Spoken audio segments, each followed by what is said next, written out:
Live from KSAT 12, the 6 o'clock news starts right now. The idea of resting in peace taking on new importance for a local family. It is their wish for a loved one who was murdered more than 3 years ago. But as Katrina Weber shows us, the family says someone else is making that impossible by repeatedly vandalizing his grave. We come, we sit here, we talk to him. I come, I cry, I talk. It's a tiny space that has brought Ann Martinez and her family just a little bit of comfort since losing her 18-year-old nephew. Larry Alvarez Perez was murdered in San Antonio, shot dead New Year's Eve of 2020. The family buried him in Elmendorf City Cemetery, but someone is not letting him rest. Larry's gravesite has been urinated on. Larry's gravesite has been vandalized where we've had other things that have been broken. According to Elmendorf police, there also have been gunshots fired into it. Nothing has hurt the family more, though, than what happened earlier this month when someone stole the headstone from his grave. The headstone was right here, and it was this white. Our first reaction was like, who the hell would have done this? Martinez says she quickly came up with suspicions that this is somehow tied to her nephew's murder. She believes the headstone disappeared the weekend of May 11th, hours after her family celebrated what would have been Larry's 22nd birthday.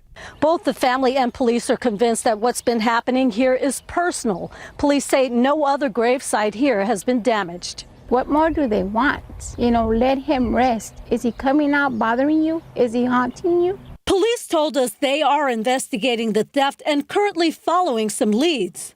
Martinez hopes the criminals are caught, but even more, she wants the headstone back so her family can rest easy.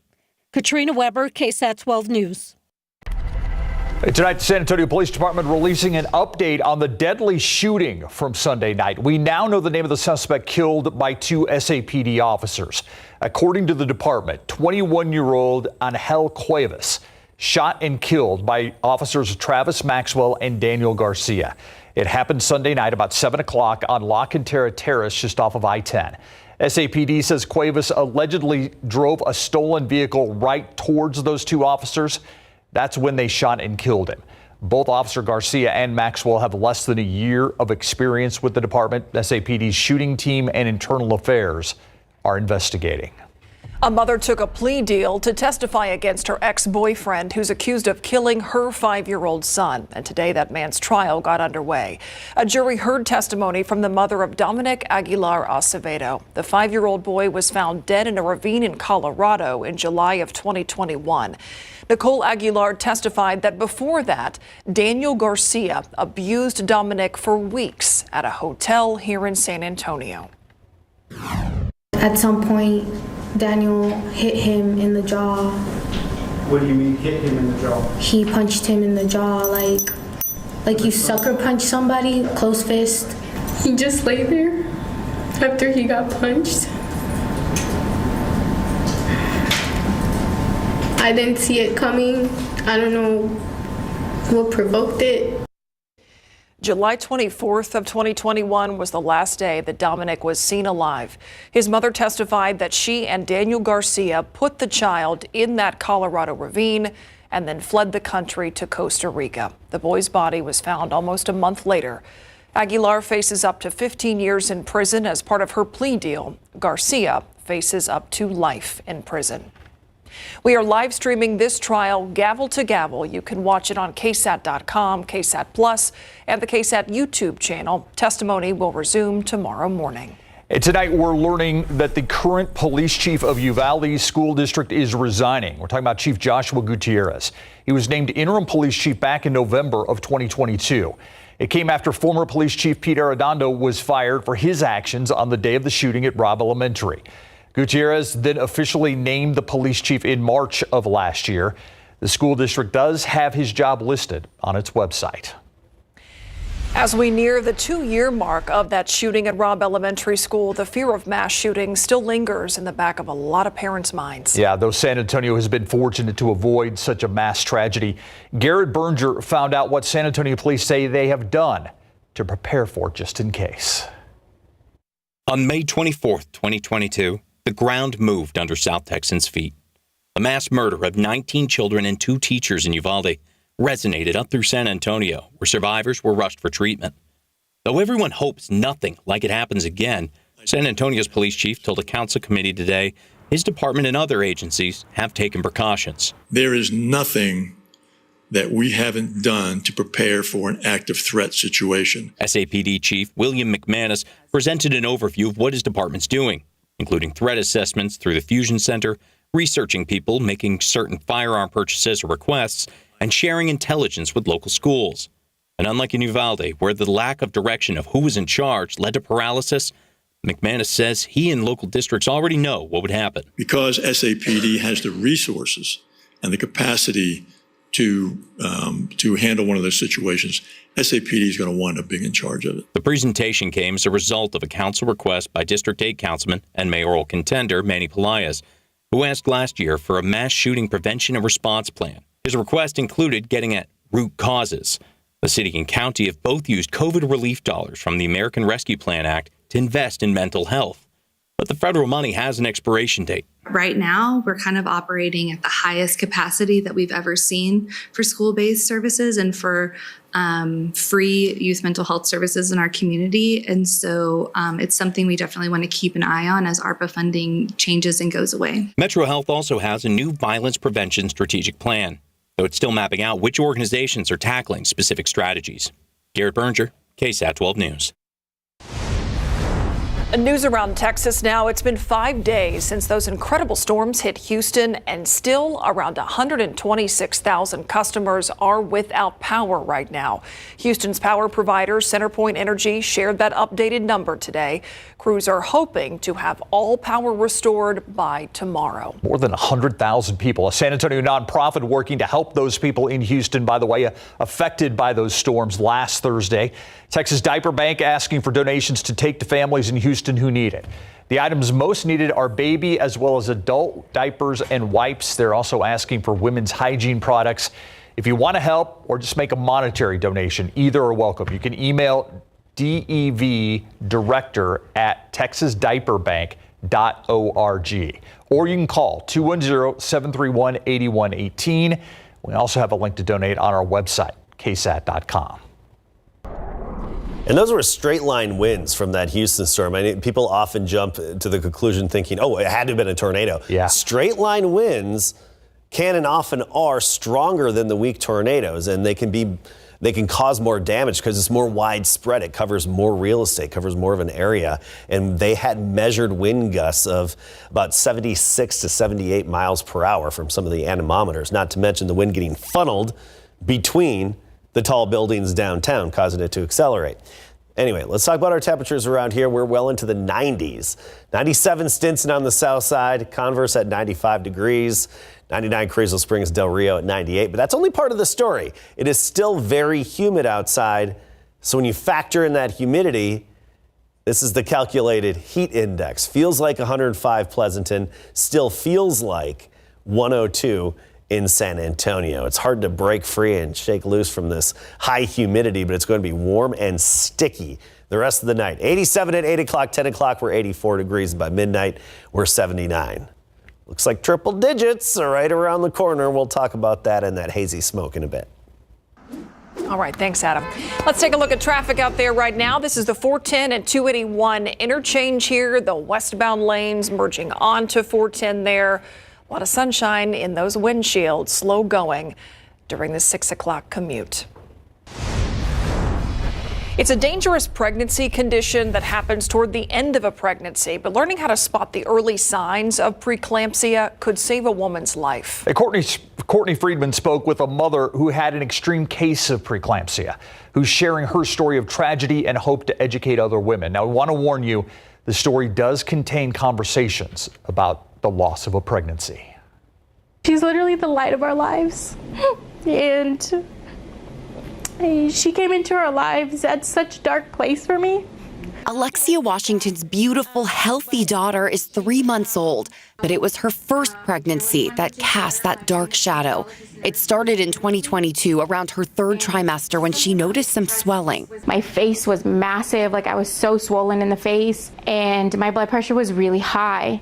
She was diagnosed with preeclampsia, a pregnancy condition marked by high blood pressure. Other signs include extreme swelling, especially in the face and hands, major headaches, pain in your abdomen or shoulder, and even vision changes. In extreme cases, like Washington's, it can cause organ failure and seizures. They had told us we had lost our son.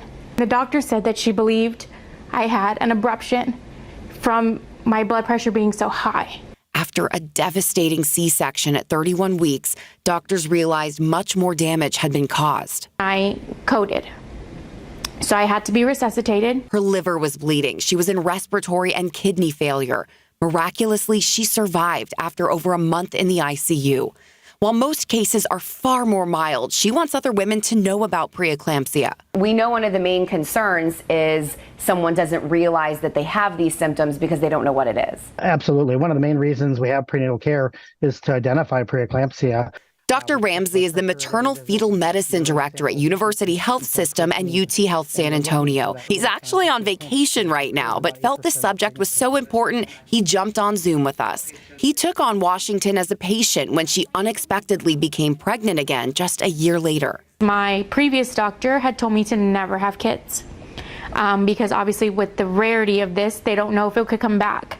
Ramsey said most second pregnancies carry lower risk of preeclampsia, but those who have had severe cases can still do it, just having their progress tracked closely and taking preventive measures. We do know that the use of baby aspirin in pregnancy can reduce the risk for preeclampsia. Washington never missed a dose, and her preeclampsia never returned. So we are definitely very blessed this time. And she hopes that blessing will offer hope to others. Yes. Courtney Friedman, KSAT 12 News. Say hi. Oh, look at that cute little baby. Still ahead on the news at 6, TxDOT starting their Click It or Ticket campaign ahead of Memorial Day weekend travel.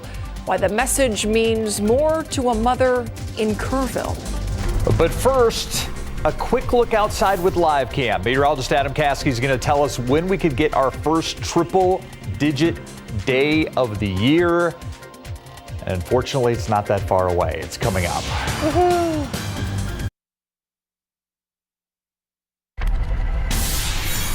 The massive Toyota plant in the far south side could be getting even bigger. The possible plan for expansion and what this could mean for the area as a whole. That story and more tonight on the Night Beat at 10. As we get closer to Memorial Day travel, TxDOT is reminding people to wear their seatbelts during their Click It or Ticket campaign. And that message is personal to one mother in Kerrville whose son was killed in a crash in which he was not wearing his seatbelt. David Palestrand was killed in a crash in November of 2021. He was a passenger in a truck that rolled over 6 times. His mother has joined TxDOT, hoping that her words and warning can save a life or that of someone you love.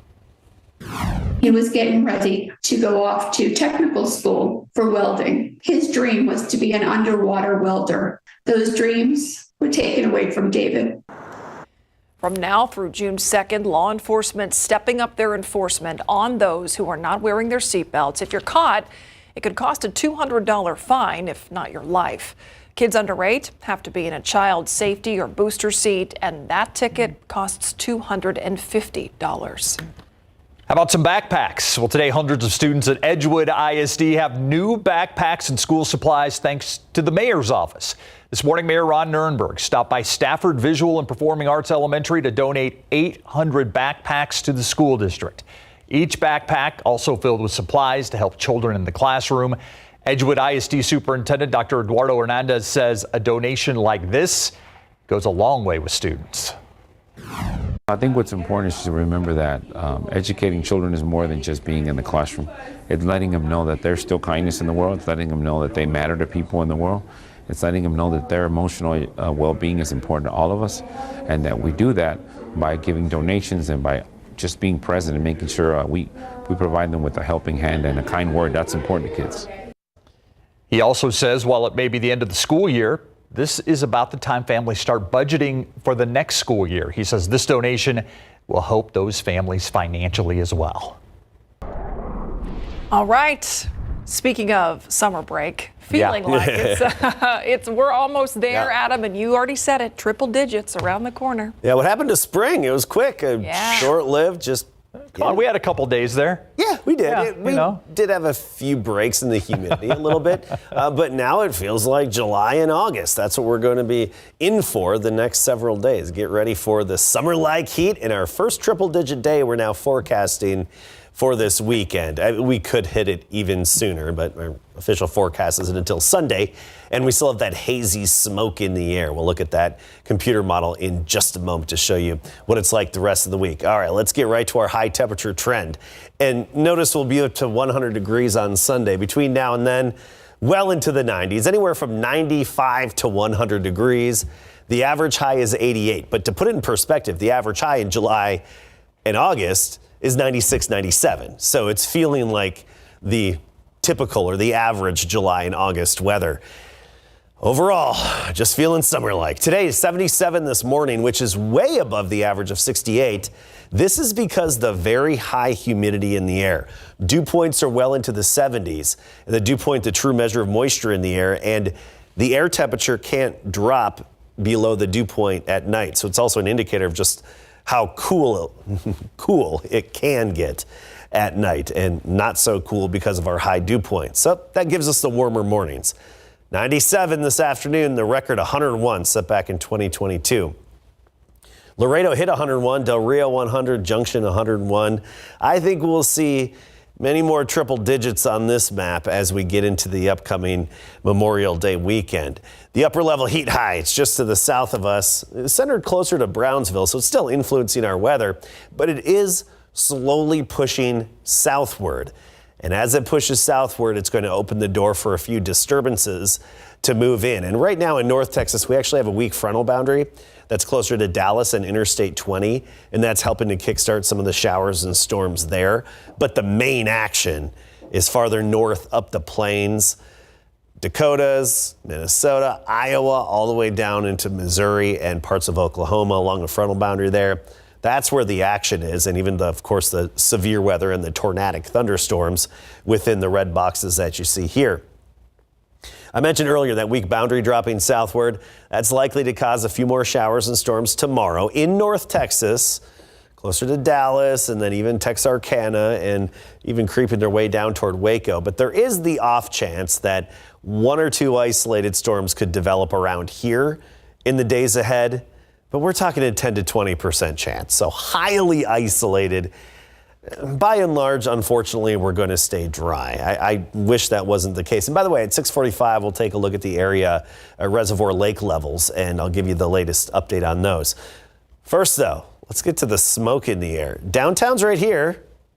Normally, you can see downtown pretty clearly from this camera shot at I-10 and 410, but it's hard to see it because of all the smoke in the air that's being carried northward across the Gulf of Mexico and here into Texas from the annual agricultural burning, especially in southern Mexico and even Central America. And the computer model does keep a lot of this smoke around the rest of this week and possibly even into the upcoming weekend. So just anticipate that extra haze in the air. As for air quality, if you're extremely sensitive to changes in air quality, you'll notice it. Most of us out there won't notice anything more than more vibrant sunrises and sunsets. 77 and cloudy in the morning. By noon, the clouds start to break at 87. And then tomorrow afternoon, we make it up to 96, but it's going to feel like it's anywhere from 103 to 107 when you factor in that mugginess and that high humidity. Air temperatures, triple digits along the Rio Grande, well into the 90s everywhere else. Just get used to the heat here, and unfortunately the high humidity as well. Yeah, feels like temperature is official enough for me. Thanks, Adam. All right, coming back from injuries, that's nothing new, but Mary, there's a receiver in Houston that he's not rehabbing from the normal injury that NFL players have. No, Tank Dell, Texans' young wide receiver, suffered a very unfortunate injury last month. He was shot in the leg, but today he took part in OTAs and he looked like he hasn't missed a beat from what we saw. Plus, a pair of soccer stars at Central Catholic ink letters of intent. We're also talking Wemby and NBA on the other side of the break.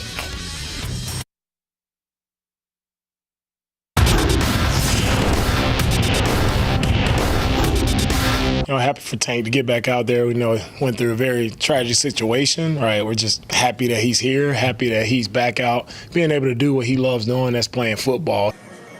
OTAs are in full swing, and Houston rookie wideout Tank Dell is back in his element less than a month after being wounded in a shooting in big board sports. It really is great news out of the Texans camp. Tank Dell, who had a monster rookie season until a season-ending injury sidelined him week 13, is back practicing after suffering a gunshot wound last month. Dell was a victim of a mass shooting at a Florida restaurant. His wound was minor, according to the team, and luckily Dell didn't appear to be limited at the Texans' first voluntary offseason workout open to reporters today. All right, Victor Wembanyama continues reaching new heights. The San Antonio French Big is now the first and youngest player in NBA history to make the league's all-defensive first team as a rookie. And Wemby is just the sixth rookie to make an all-defensive team, with the other five earning second-team nods, including Spurs legends Tim Duncan in 1998 and David Robinson in 1990. The NBA announced the team this afternoon, and Wembanyama appeared on all but one of the ballots cast. The Spurs didn't see much success this season, but Wemby individually did. The Rookie of the Year led the league in blocks per game with 3.58 and total blocks with 254, to name a few. Joining Wembanyama on the all-defensive first team, the Defensive Player of the Year, Minnesota's Rudy Gobert, Miami's Bam Adebayo, New Orleans' Herb Jones, and Lakers' Anthony Davis. The second team all-defense features Alex Caruso of Chicago, Orlando's Jalen Suggs, Boston's Derek White, Jaden McDaniels of Minnesota, and Boston's Drew Holiday. If you're asking how well our team is prepared to play against the Indiana Pacers, I think we've had a really good couple of days of practice regardless of who we played, and I think our guys are really focused on what it takes to give ourselves the best chance to win, knowing that Indiana is a really good team, well-balanced, and they're dangerous. Tonight marks the beginning of the Eastern Conference Finals between the season-long favorite Celtics and underdog Pacers. But we know Joe Mazzulla is making sure his squad doesn't overlook Indiana. The Celtics are in the finals for the sixth time in the last 8 season conference finals, that is, and the Pacers are looking to reach the NBA Finals for the first time since 2000. Tip-off is at 7 o'clock. After a state championship runner-up season, the Central Catholic boys soccer team saw 2 of its own ink letters of intent to play college soccer. Evan Pacheco inked his deal to play at Texas Lutheran University. Pacheco had a very successful career for the Buttons. This season, he netted 15 goals and had 5 assists. Now, an exchange student from Brazil, Danilo de Figueiredo, is staying here in town to play for the Our Lady of the Lake men's soccer team. Congratulations to both of those two. Awesome stuff. Yeah, big days there. Yes. Yeah, thanks, Mary. Coming up next, our KSAT Q&A with Mayor Ron Nirenberg. What's the big deal about these D.C. flights? We're going to talk about it.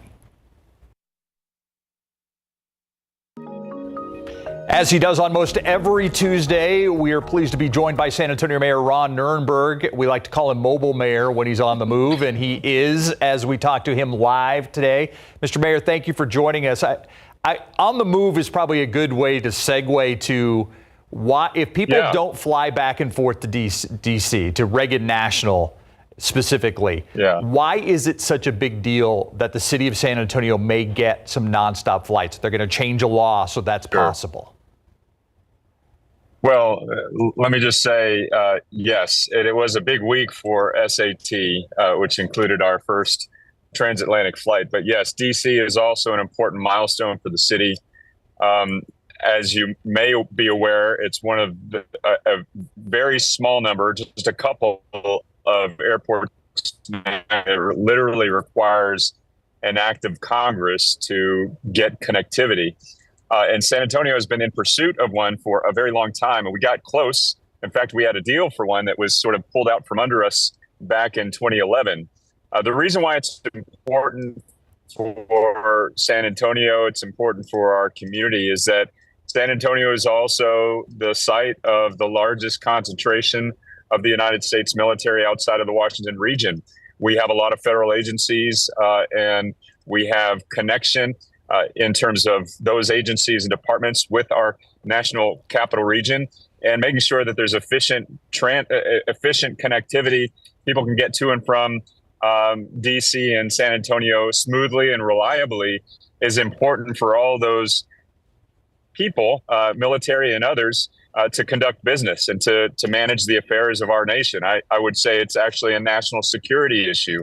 So we're very glad we're on the doorstep of landing that flight. We're not done yet, but we're as close as we've ever been, and we feel pretty good about it. Yeah, it's kind of wild to think that Military City, USA doesn't already have this, but because of that rule that literally draws a perimeter, federal rule around D.C., we've been outside of that up to this point. But Congress, made that literal act of Congress in order to pass that reauthorization bill last week. It's not a done deal yet, though. So what has to happen in order for San Antonio to actually get those directs? And Myra, I should also add, one of the reasons why we haven't gotten that flight, even though it's commonsensical for people looking at this, is that the military members and command staff are not permitted to advocate, to lobby for their cause. So in many cases, we have to, on their behalf, talk about what's important to them. And so we were able to make that case over the last several years.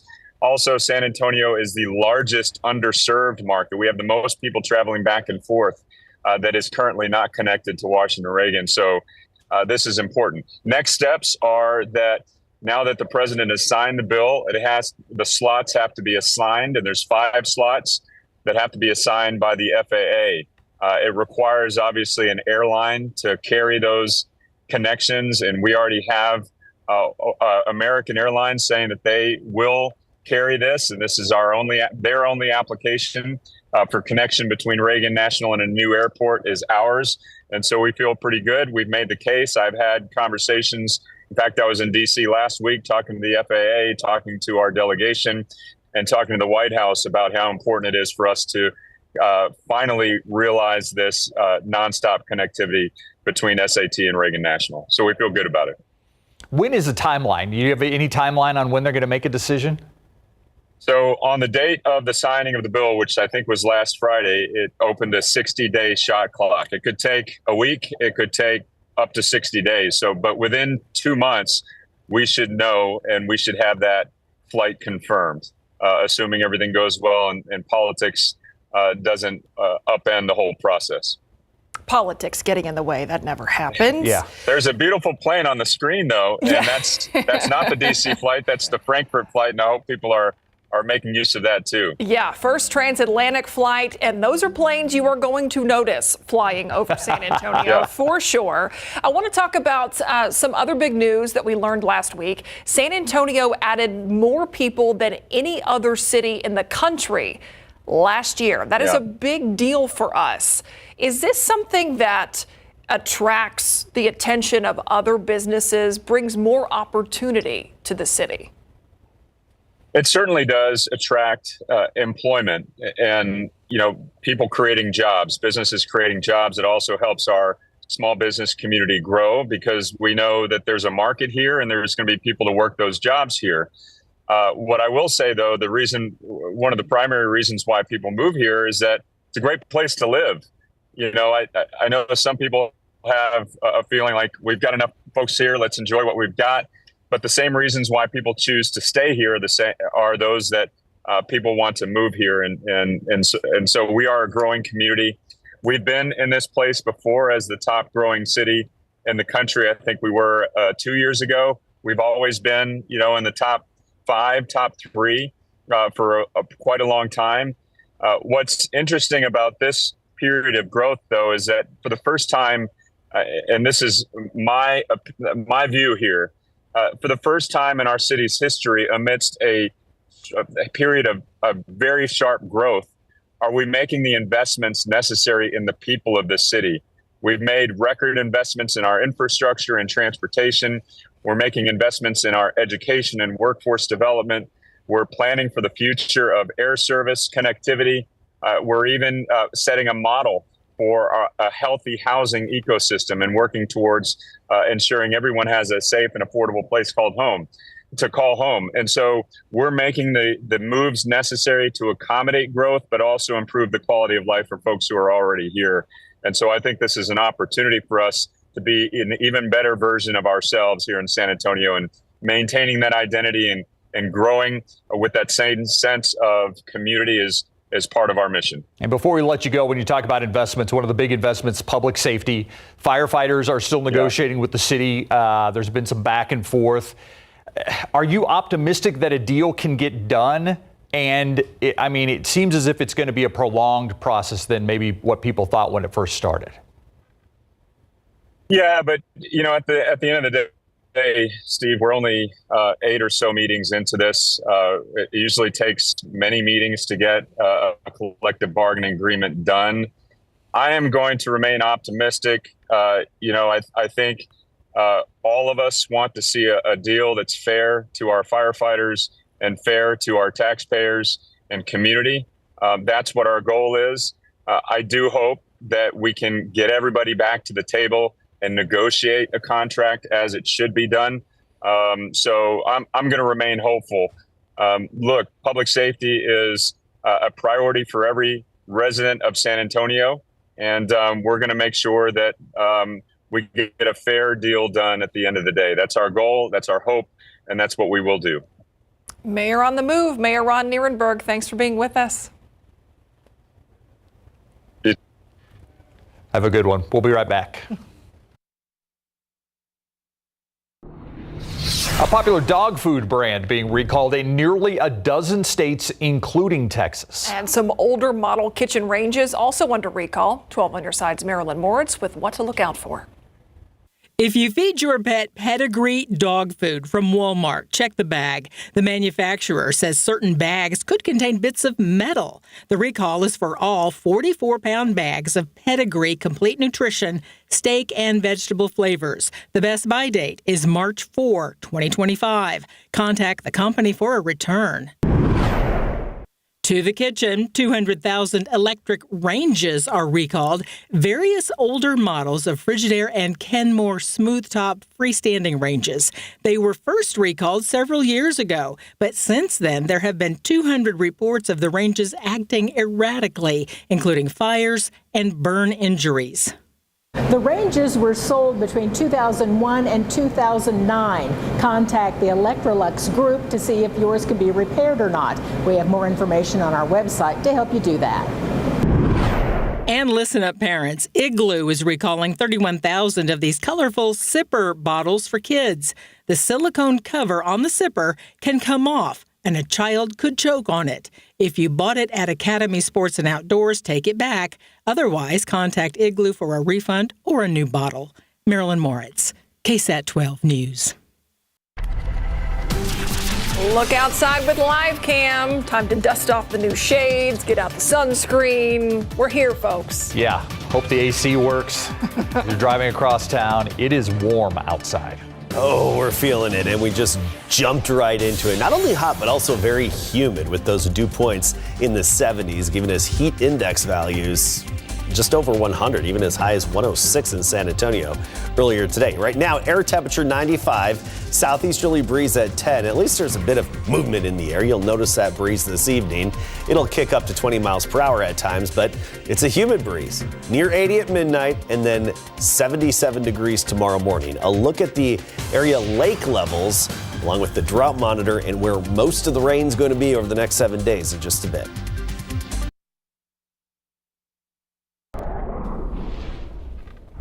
We've got the heat and the humidity. But like you mentioned, Adam, at least there's a breeze. We got that going That's not a great bonus. The heat and humidity. I think it's all how you say it. I know you're being humidity. very nice about it. It's a breeze with an asterisk that the disclaimer is it's like a humid hairdryer breeze, if you will. Yeah. Ooh, yeah. Yeah, right. Just what you want. Hey, Fiesta hair. There you go. Ah, Myra. All right, I wish I had better news with our area reservoirs and lakes. Take a look at the numbers here. This is not a good situation. Canyon Lake at 58% full. And we've been talking about Canyon Lake for over a year now. That's almost 23 feet below the conservation pool. Of course, Medina really low, 2.6. It's 92 feet below the conservation pool. And you just see those minus signs before those numbers. As you get up to Buchanan, Johnson, some of the, LBJ, some of those lakes further north along the Colorado River, those, dammed up reservoirs, they tend to hold their water levels a little bit better. And so you don't see as big of fluctuations as we do around here. And of course, Canyon Lake, right in the heart of our extreme drought, or almost in the heart of the extreme drought, but still it's in the severe drought. And then we have the extreme drought in parts of the hill country. Bottom line, we need some rain. I know we have all these drought categories here, but we need rain across all these areas. As a whole, 26% of Texas is considered in drought, just a quarter of the state. And of course, a good chunk of that 26% is right here in our neck of the woods. Going forward over the next 7 days, generally speaking, most of the rain is going to be closer to Dallas again, Waco to Dallas, and then basically everywhere else but here and the desert Southwest. Temperature-wise, we're going to be feeling the heat. More indicative of July and August temperatures around here when the average high is 96 and 97. Well, we're going to be between 95 and 100. Actually, Sunday, we are predicting our first 100-degree day by Sunday. Yeah, it could happen Friday or Saturday as well. 100 degrees is when we're thinking we'll actually hit it on Sunday. But keep in mind, it's really just a psychological benchmark more than anything. Do you really think you feel the difference between 99 and 100? I don't think any of us could really say, oh, it's 99 today, or, oh, definitely. Well, it's just one of those things. It's a benchmark, and the average first 100-degree day here is June 26th, so we are ahead of schedule by far. The earliest ever was February 21st back in 1996, and the latest on record, I remember this, September 6th, 2021. We thought, oh, we're going to get through this year without a 100-degree day. And then September 6th rolled around. And there have been 23 years without triple digits. Anyway, right now we're 95 in town, Laredo 103. When you factor in the humidity, it still feels like it's a little over 100. The heat high down to the south of us, but close enough to be influencing our weather. And that's going to be the case for a few more days. Now, we'll push southward a bit. That'll open the door to some upper level disturbances and ripples in the upper level flow to move through our area. We just don't think we'll have a whole lot of them available, but we have to keep that option open for a 10 to 20% chance of a thunderstorm, just about daily, all the way through the weekend and even into Memorial Day. Tomorrow, there is that 20% chance, but don't count on it. 77 in the morning with the low clouds, then hazy sunshine in the afternoon at 96. When you factor in the humidity, it'll feel like it's closer to 105. Actual air temperatures in the triple digits along the Rio Grande. Downtown 97, Leon Springs 95 degrees, along with Lake Hills. Bottom line, already summertime here in South Texas. Get ready. Thank you, Adam. Coming up, we're going to talk about robots and otters in the buzz. Otterbots. Not in the same story, but. In the buzz today, Sony is showing off its new surgical robot tool. This prototype was recently unveiled at an international electronics conference in Japan. You can see the robot here is threading a kernel of corn. That's impressive. Yeah. Yeah, it works by replicating the movements of the surgeon's hands and fingers. That lets the instrument itself operate smoothly, which is useful in microsurgeries, more than just corn. The delicate instrument can work in conjunction with a microscope to repair small tissues, veins, and even kernels. Amazing what they can do. Yeah. All right, sea otters are using tools to go after forms of prey when they can't find their favorite types of food.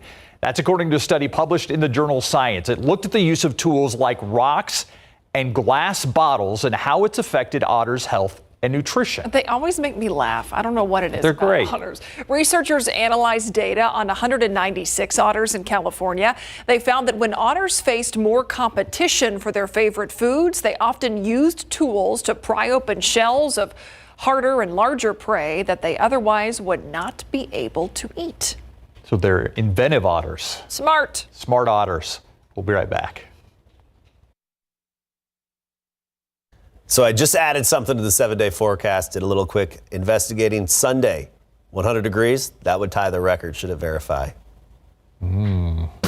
Just what you wanted to hear. I'm okay not not tying that record, just for the record. And